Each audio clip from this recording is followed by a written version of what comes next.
C.S. 루이스와 함께하는 평안한 묵상. 고통 속에서도 하나님은 말씀하신다. 지금 이 순간 잠시 모든 생각을 내려놓고 조용히 숨을 고르십시오. 깊이 들이마시고 천천히 내쉬며 마음을 가라앉혀 보세요.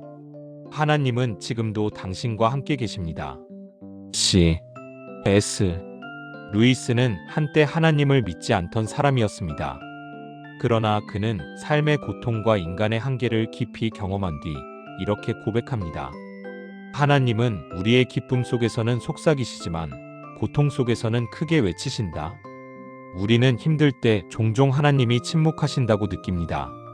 기도에도 응답이 없는 것 같고 상황은 변하지 않는 것처럼 보입니다.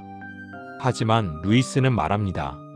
하나님이 침묵하시는 것이 아니라 우리가 듣기 어려운 방식으로 말씀하고 계실 뿐이라고.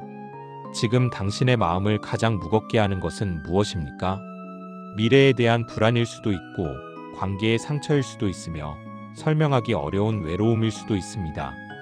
루이스는 인간의 마음 깊은 곳에는 세상 어떤 것으로도 채워지지 않는 갈망이 있다고 말했습니다. 그리고 그 갈망은 우리가 하나님을 향해 창조되었기 때문이라고 설명합니다. 예수님은 말씀하셨습니다. 수고하고 무거운 짐진 자들아, 다 내게로 오라, 내가 너희를 쉬게 하리라. 하나님은 완벽해진 뒤 오라고 하지 않으십니다.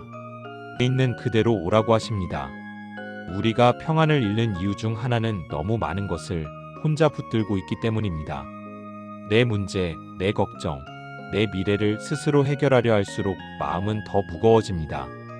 그러나 하나님께 시선을 돌리면 상황이 그대로여도 마음은 달라집니다. 폭풍이 멈추지 않아도 주님이 함께 계시면 두려움은 줄어듭니다.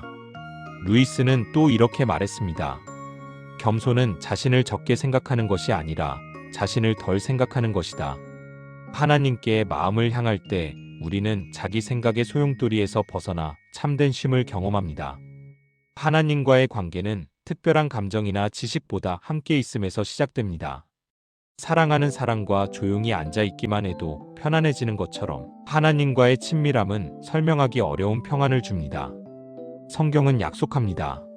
하나님을 가까이 하라, 그리하면 너희를 가까이 하시리라. 혹시 당신은 하나님을 붙잡고 있는 것이 아니라 하나님이 당신을 붙잡고 계시다는 느낌을 받은 적이 있습니까? 넘어져도 다시 일어나는 이유, 절망 속에서도 완전히 무너지지 않는 이유는 하나님이 놓지 않으시기 때문일지도 모릅니다. 십자가는 그 사랑의 가장 분명한 증거입니다. 우리가 실패하고 흔들릴 것을 아시면서도 하나님은 먼저 사랑하셨습니다. 그래서 우리는 안전해서가 아니라 사랑받고 있기 때문에 하나님께 나아갈 수 있습니다.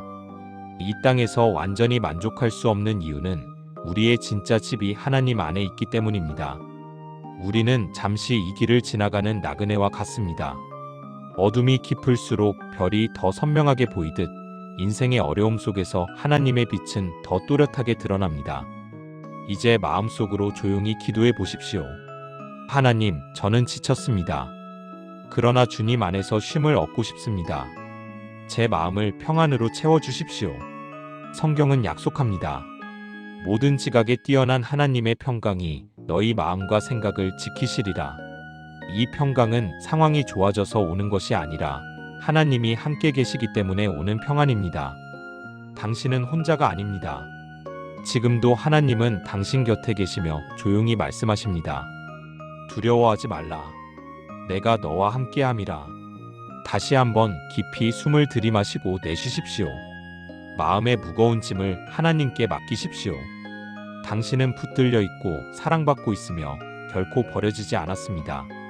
오늘 이 시간이 당신의 마음에 작은 쉼과 평안이 되기를 바랍니다. 구독, 좋아요는 큰 힘이 됩니다.